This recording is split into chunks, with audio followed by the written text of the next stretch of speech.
The Volkswagen Golf R is a bit of a cult hit here in Australia. It's still a Golf, so it looks kind of conservative, but it's got amazingly usable levels of performance. And even more of a cult vehicle is the Golf R Wagon, and that's what I'm reviewing today. This is the Mark 8 Golf R Wagon, 235 kilowatt 2-litre turbo 4 under the bonnet, tricky diff at the back, which can make it do cool slides under power, but it's got enough room for your family and your stuff. The whole point of the Golf R has always been that it can be really fun and fast, but it's also livable and plush every day. Does the Mark 8 still live up to that recipe? Well, it kind of has to, because it's definitely more expensive than it was in the past. This one here is 71 grand before on-road costs as it sits, sitting pretty in lapis blue with those gorgeous, handsome silver highlights. I like the way this car looks, but how does the rest of the package step up? That's what we're going to explore today, but first hit subscribe. Chasing cars, honest reviews of your next car. Brought to you by Budget Direct. So the Golf R that we're sitting in now is the $70,990 specification, because this car is 70 grand and then we have the $1,000 optional Harman Kardon premium audio in this car, which you are going to want. But what we've gone without in this particular vehicle is the panoramic sunroof. That's an extra $2,000. Some people want that. I typically prefer a wagon with a sunroof because it's a bit more of a laid-back vehicle anyway. But if you want a slick top, then you do get to save some cash, which is certainly worth something. But what about the interior, generally speaking, of the Mark 8 Golf R wagon? Well, we've now had, 18 months, 2 years to adjust to the Mark 8 Golf. And dare I say it, but I'm actually kind of getting used to this interior now. When it came out, it was a big shock because the Mark 7.5 Golf had really set the standard for usability, premiumness in this part of the segment, and it was also really fairly priced. The Golf was, I guess, a little bit unfairly treated because it was one of the first models to come out with a significant price increase. Almost every other car on the market has now followed, so I guess the Golf doesn't stand out as much as it once did. Equally, the new ways of interacting with this car's cabin, I've now just gotten used to, because fundamentally, this is a very similar interior to the Cupra Formentor VZX that I ran as a long-termer. So stuff like the touch-based climate control, the volume slider, all those sorts of things I've had to get used to, but certainly the previous Golf R was an easier car to live with inside. That out of the way, what we have in here is a few features that are particular to the Golf R. That starts with these coffin-shaped seats. They're trimmed in really nice Napa leather with perforations, and really impressively, seat heating and cooling is standard, plus electric adjustment only over here on the driver's side, though the passenger makes do with manual adjustment. But the seats are black. They've kind of got that slightly naff carbon effect on them. Wish they didn't have that, but the blue trimming is really cool. And then we also have an R-specific steering wheel. Perforated on the sides here, we've got these dark grey, still plastic, but dark grey painted cool paddle shifters, lots of blue detailing, blue stitching, but the touch-based capacitive controls won't be for everyone.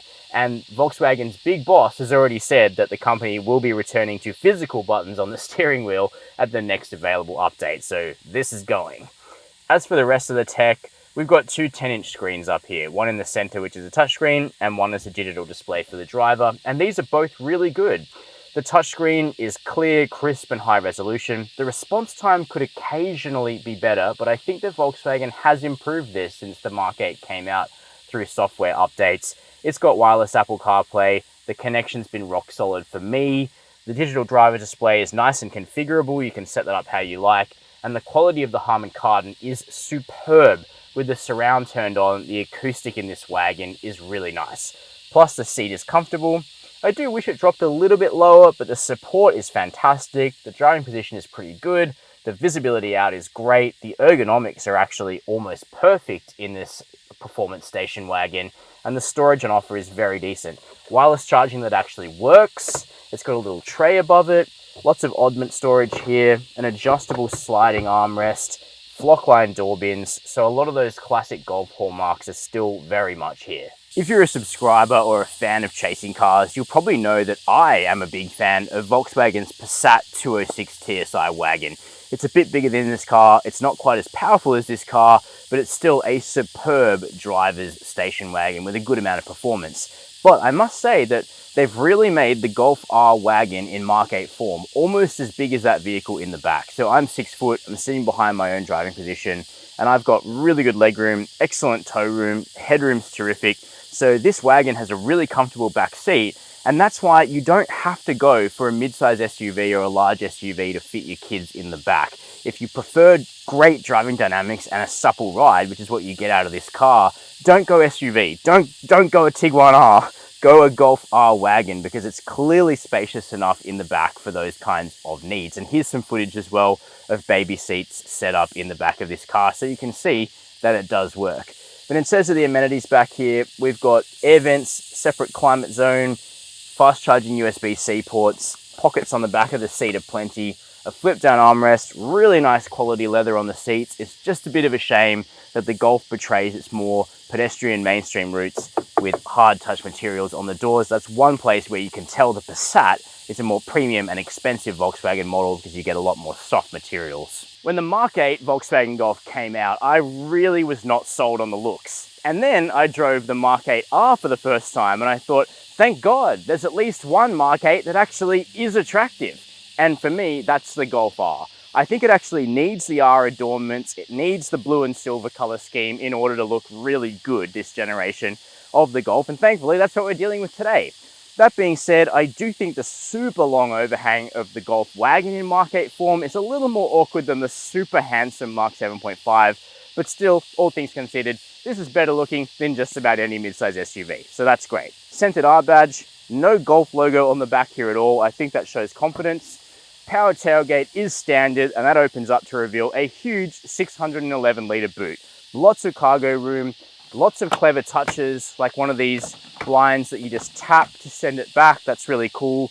The ability to drop the rear seats remotely, they flop right down. You've got a ski hatch, perfect because this car has all-wheel drive. Underneath here though, you get a subwoofer for the Harman Kardon, but no spare wheel. I think if you didn't go for the Harman Kardon, you'd get a spare in there, and that would be very convenient. When it comes to running costs, the Golf R wagon is an easy one to talk about. You're going to want to buy Volkswagen's upfront care plan to save quite a bit of money when it comes to servicing this vehicle. It's $3,000 for 5 years, and the intervals are 12 months and 15,000 Ks. And that's an average of $600 a service, which is up there for a car generally speaking. But given the level of complexity to the Golf R, and particularly that new diff at the back, which will need servicing periodically, I think it's acceptable. I'd be buying the care plan up front. In terms of fuel consumption, the Golf R requires 98 octane petrol. Kind of unsurprising given it's a fairly highly strung 2-litre turbocharged engine. They claim 7.3 litres per 100 Ks. I've been getting about 10 driving this car. Not like super aggressive, but a little bit more assertive than normal. Hey, it's a Golf R. And with its 50-litre fuel tank, that's going to give you a driving range of about 500 kilometres, which is, okay, but you are going to do better on the highway than I've been doing in town. And when it comes to the warranty, this car has a 5-year unlimited kilometre coverage. Launching the Golf R wagon is not as easy as it could be, because you need to find the ESC settings in this screen, and they've buried them a little bit more. You need to go a swipe down from the top and make it one of your quick access items. That's what I've found. Anyway, once you've done that, put the car in race, hard on the brake pedal, hard on the throttle, and off we go. And there's 100.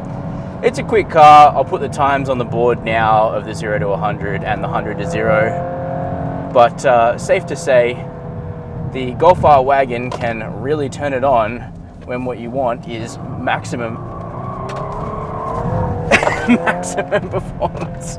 And then, unlike any Golf R before it, unlike any Golf before it, it will oversteer under throttle, because Volkswagen has added a phenomenal new rear differential to this car that is totally different to what was found in the Mark 7.5R. You could oversteer a Mark 7, but you really needed to be on ice or snow or gravel, or you had to be extremely deft on tarmac to make it go sideways under throttle. You don't have to be that deft now, and that will catch some people out, because this car is quite happy to go sideways quite quickly. So where the old Golf R was a real scalpel and a lot of people didn't like it for that reason, the new one has much more character and more bandwidth. But that means that it's probably a good idea to sort of slowly build up your pace in this kind of car, because it's just a more sophisticated beast in every way, and I love that about it.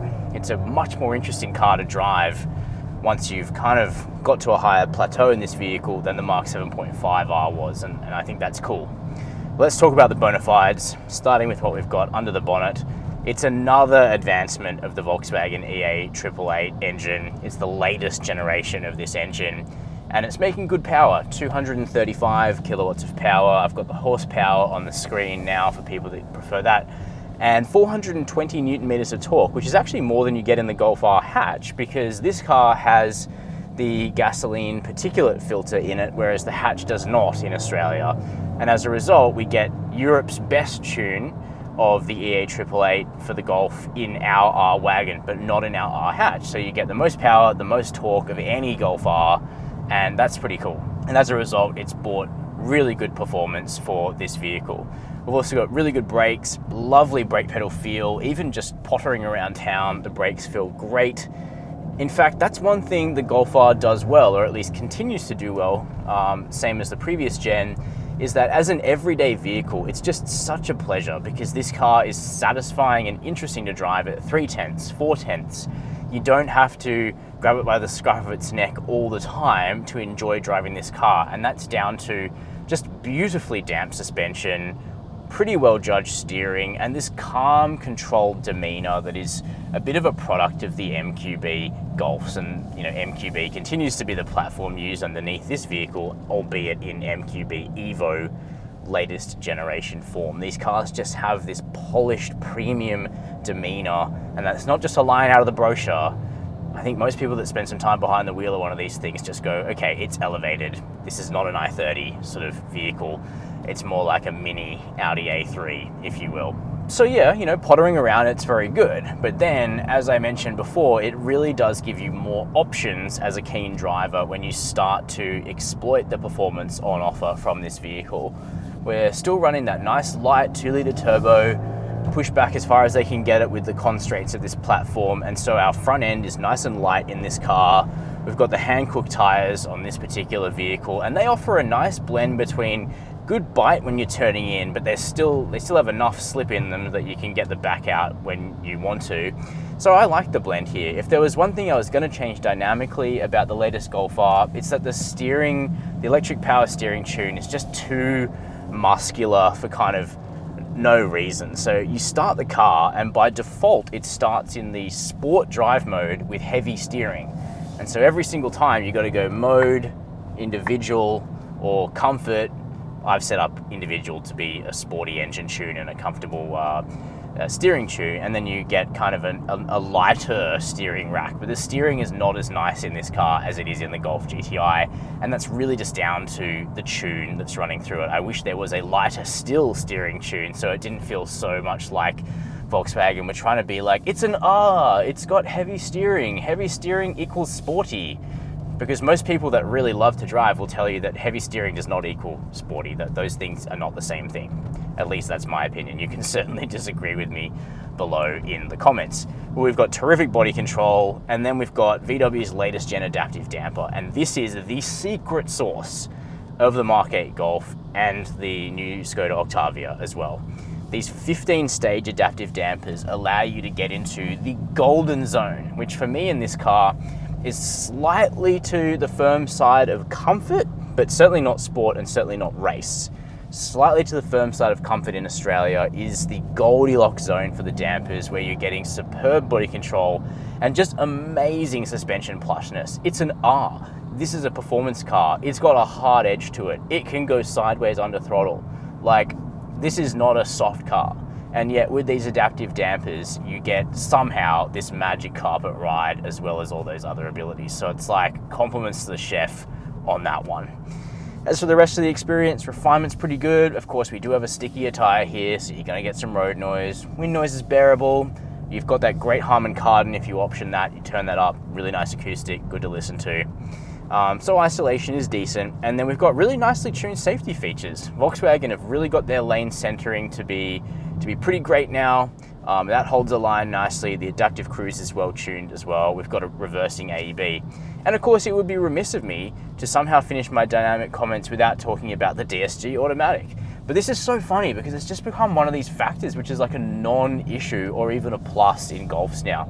We've got the heavy duty wet clutch, DSG in this car. It's a really good partner to the engine. It's very intuitive. Every so often it'll be a little too conservative and you'll find a doughy throttle. Switching the engine mode to race completely solves that, but of course you're going to up your fuel use a bit. But look, this DSG is good. It can handle a tune, that's for sure. We know that from the aftermarket crowd. It's a good gearbox here. Of course, I wish this car also came in a manual. The Americans, lucky buggers, can still get a manual Golf R hatch. We can't get that here. I'm sure that's a peach, but the DSG is not exactly a problem. So that's my opinion of the 2023 Mark 8 Golf R Wagon. What a lovely vehicle this is. For the kind of driving we do here in Australia, the Golf R station wagon is basically perfectly suited to the job. It's got enough space for people, it's got enough room for stuff, it's beautiful to drive, it's got great ride quality, but then when you want to turn it on, the handling is just excellent. So it's difficult not to like this car. Of course, it is more expensive than before. Some of the interior materials could be a little bit nicer. The usability of the tech took a step back from the Mark 7.5. I don't make any bones about that stuff, but the Mark 7.5 is dead and gone. The Mark 8 is what we have now. Thankfully, the rest of it is great. If only you could get your hands on one. There's not a single Golf R in stock in the country right now, let alone the wagon. So if you order one, it'll be a long wait. But this is one of those rare cars where I think that just about could be worth it. What do you reckon though? Let us know down below in the comments. While you're there, hit subscribe, hit the notification bell. And as always, thanks for watching Chasing Cars.